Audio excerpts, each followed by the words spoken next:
Perfect. So yeah, I'm Rohan.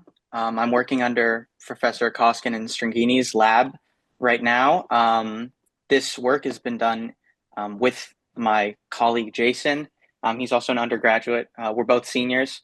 And then obviously we had great mentees in Zhongxun Zhang and Syed Kasim. Those are two PhD students. So our project is called Praxium. And I know you see a very wordy title, but I'll try to um, demonstrate that this wordiness was necessary in the presentation. But the full title is AI-based telemetry analysis and root cause inference with PraxiPaaS. So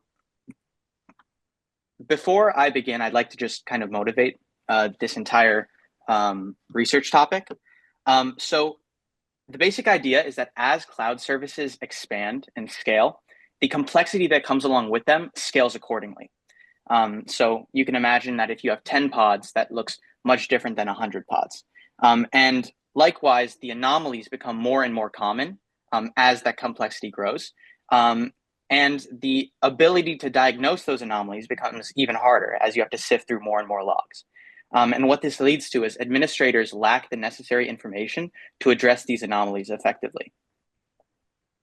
So what our specific goal is that within a cluster, when a problem occurs, that being some sort of anomaly, we want to correlate that issue with some recent change.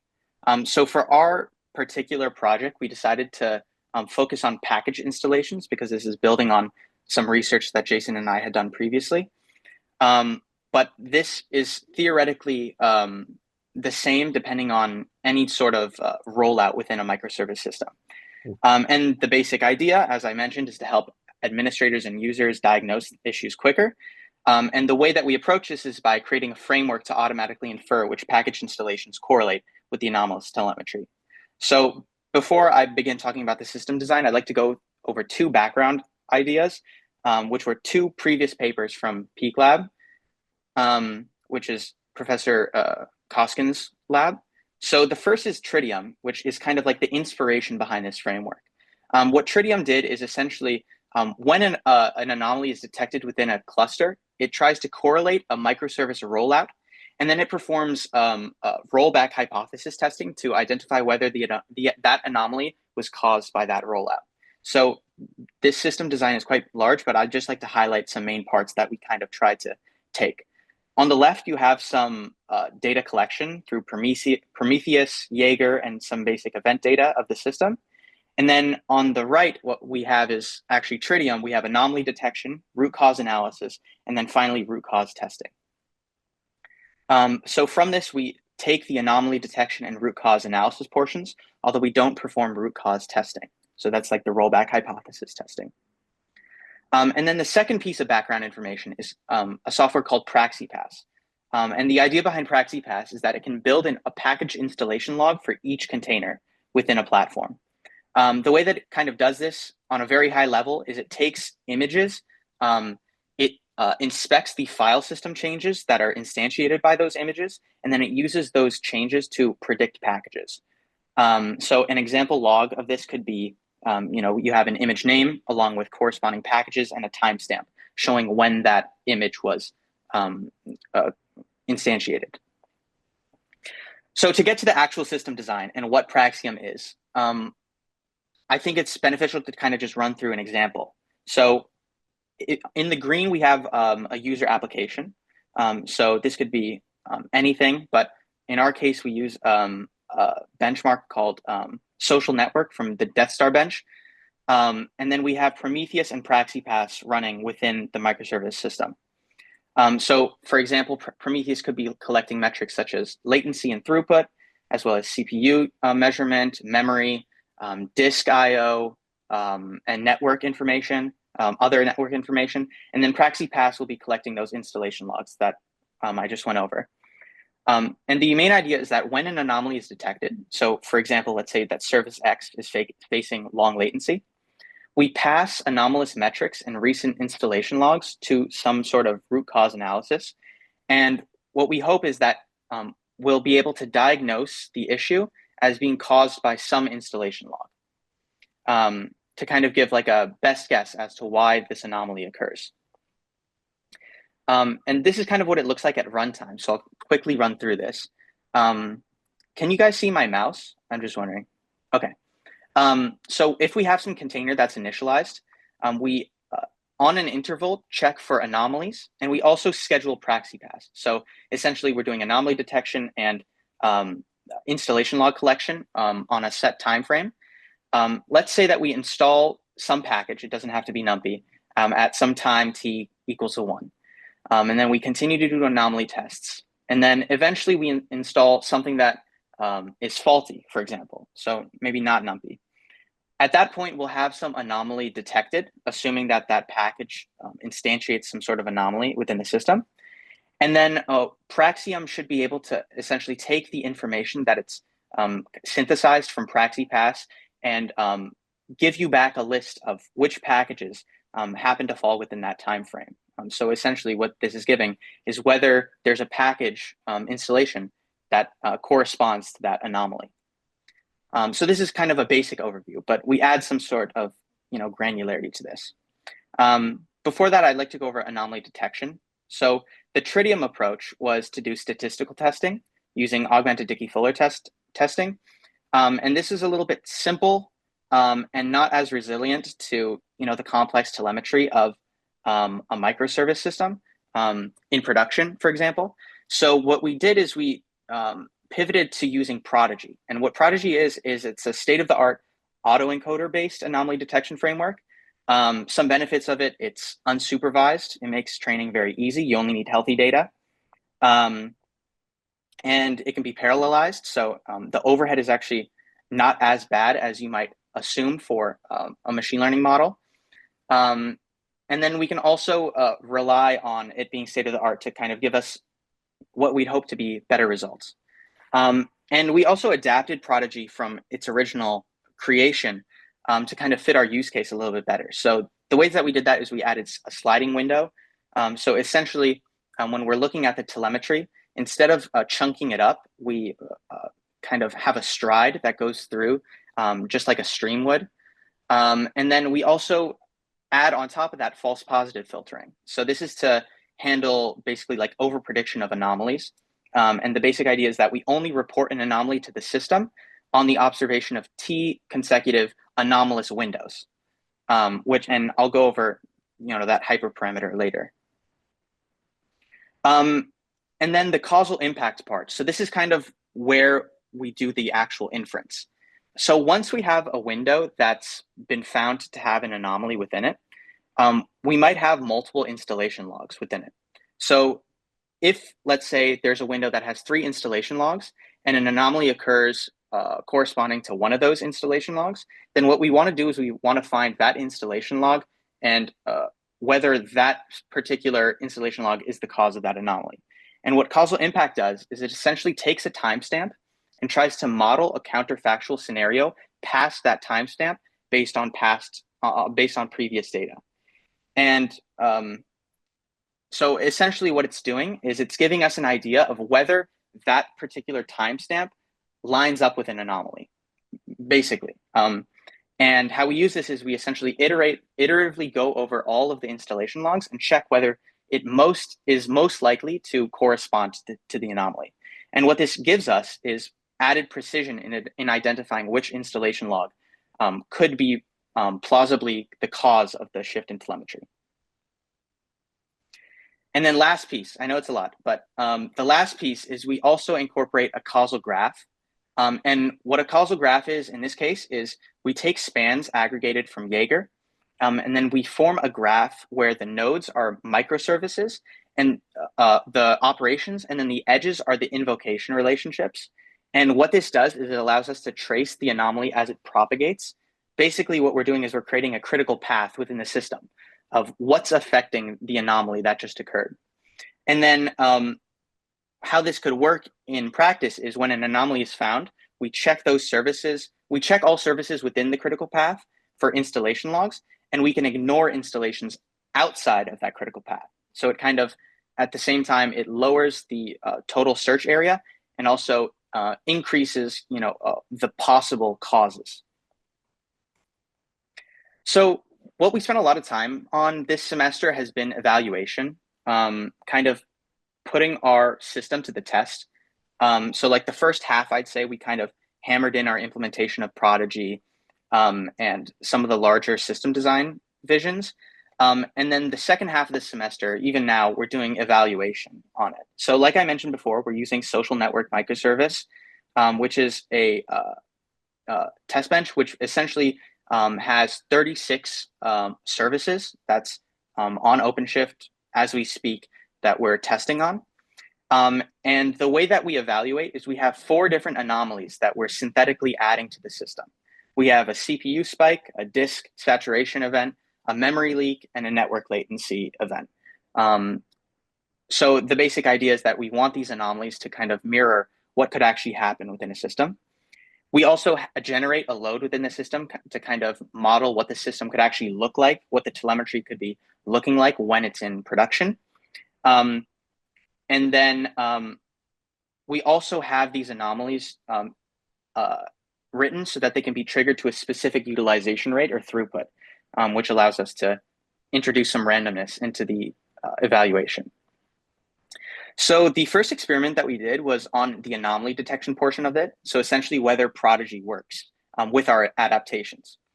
And how we approached this is by essentially testing out the different hyperparameters on those 4 different anomalies.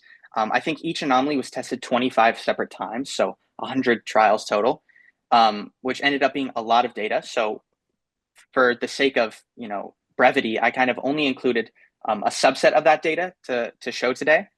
But the 3 hyperparameters that we have are the size of the windows. So each window, we essentially chunk up the time frame and then into 10 minutes, 7.5 minutes, or 5 minutes. And then we perform anomaly detection on that 10-minute interval.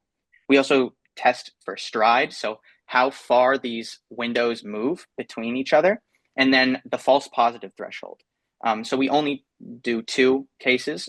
T equals 1, there's no filtering, so there's no false positive thresholding. And then T equals 2, we just essentially wait for 2 windows in a row to be flagged for an anomaly to essentially report it to the system. And what we can see, so the way that this table is structured is that I chose the best window size and stride for each anomaly.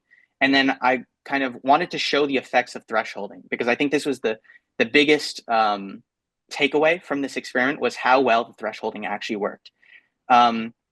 So essentially what this table is showing is that when we threshold, what's brought up most is the precision. And this, what essentially is happening is as we have the thresholding in place, that false positive gets rid of over predictions within the system, which essentially allows us our precision to go up as well as our F1. And we end up with really, really strong F1 scores across all 4 anomalies. And yeah, so we can talk more about that later, but for the sake of time, I'll move on to the other ones and we can come back to this. And then the second experiment was testing out causal impact. So the idea was that we want to see whether causal impact can actually add that granularity to the correlation that we want to find. The way that we tested this was we instantiated pods across 5 different deployments. So we took a pod and then deployed it 5 times, each spaced out by T minutes. So for example, we deployed a pod with a 2-minute space in between each deployment. And then we randomly chose one of those deployments to trigger an anomaly within the pod. So the idea is that we want to evaluate on whether or not causal impact can correctly identify which deployment was the one that came packaged with the anomaly. That time that kind of overlaps with the anomaly. And with initial results, we haven't completed it yet, but within the 10-minute case, causal impact found the anomalous deployment every single time. So this was 5 trials, and we also varied the magnitude of the anomaly. So we're definitely going to add on to this later on. And what we expect to see is that as we decrease the time in between the deployments, we'll also see a decrease in causal impact's ability to kind of create to diagnose the anomaly correctly. Just as there's less spacing in between the deployments. There's more overlap between the anomalous telemetry and the non-anomalous. Yeah, so that's it. I don't have a summary slide, but yeah, I think maybe just going right into questions or comments for now. So if I understand it correctly, you put together a number of existing tools for this new application. Is that right? Yes, yes, as a big picture, essentially. And you So found it was useful. Sorry, go on. we had a presentation on this before from Yes. the PhD students. Can you summarize what's different about what you did versus what they did? Because a lot of it looks a lot the same to me. Yeah, the PhD students, are you talking about for tritium, or are you talking about, or did Syed or Zongshun recently present? Not recently, but about a year ago. This has been an ongoing project for like 4 years now. So Sure, yeah. So the main things that we added this semester was the evaluation parts of this. So evaluation, we also added the causal graph. So the causal graph was a part of tritium that we kind of decided actually looked very helpful. And we're also planning to flesh out an experiment that uses the causal graph, although that's a little bit on the back burner for now. there were causal graphs in the demo that we saw before. So what you're saying is you took that idea and made it more part of your standard analysis? Yes. Okay. Got it. Using causal impact. Yeah, I mean, about a year ago, I was also working on this project about a year ago, and at that point, Praxium hadn't had causal graph implemented yet. Right, that's true. Praxium was Yeah, still in its baby stages. yeah, exactly. Yeah. I think it was a proof of concept when I had presented it, when Jason and I had presented it like a year ago. And then what we added onto that was we adjusted the anomaly detection. So we moved fully to Prodigy. We also rewrote all of Prodigy, which took some time. And then Not easy. we added some adaptation. So the windowing thing helped a lot actually between our original anomaly detection. I don't have the numbers from way back when because we didn't flush out a full experiment with the naive Prodigy approach, you could say. But the new Prodigy approach with windowing and false positive filtering like blows the old approach out of the water essentially, because the overlapping windows actually added a lot more than we thought. Okay. Yeah. So just for future reference, like on a long running project like this, it's a good thing to toot your own horn and say, this is X% better than the last thing. And, Sure. it's not a bad thing to do that. And it makes it more clear, like what you can sign next to your name as contributions. So definitely. What's next on the agenda for this? Hopefully we finish these experiments and then the plan is publication. Yeah, I think so. In terms of what this project can be expanded into, some immediate things come to mind. So, I mean, like I mentioned before, the idea of software installation logs being what we're correlating is kind of not arbitrary, but this can be swapped out for basically any type of rollout, whether that's regular software changes or just updating an image, like any sort of update. So hopefully we'll make this a little bit more modular in that sense. And then past that, we had some thoughts on how we can make this even more granular. So one of the big drawbacks of this system is that once you have an installation log that's correlated with an anomaly, you still need to find like which of these packages is the problematic one, or what subset of these packages are problematic. We had some ideas on how to approach this, but for the sake of time, us being undergraduates, honestly, our main idea was to do some sort of code profiling, which seemed very, very time intensive and also resource intensive to basically like look through how the code actually runs within a system to identify which packages are causing the anomaly. But I'm sure that there are some other ideas that could be thought of on how to decrease the granularity in terms of identifying specific packages versus package installations. It's interesting that you mentioned images, because the argument that we had last time when we went over this was that it's, it's ignoring the reality that everyone who installs packages already has a package log and already knows what they installed. And that's even gotten more like detailed now, where people are actually signing them, and they can Sure. detect immediately if things have changed. They don't need all this stuff to find that. So Yeah, I think using it you're on talking. images is kind of a little bit more interesting, because people just grab images from somewhere and they don't Yes, necessarily know what went into them. definitely.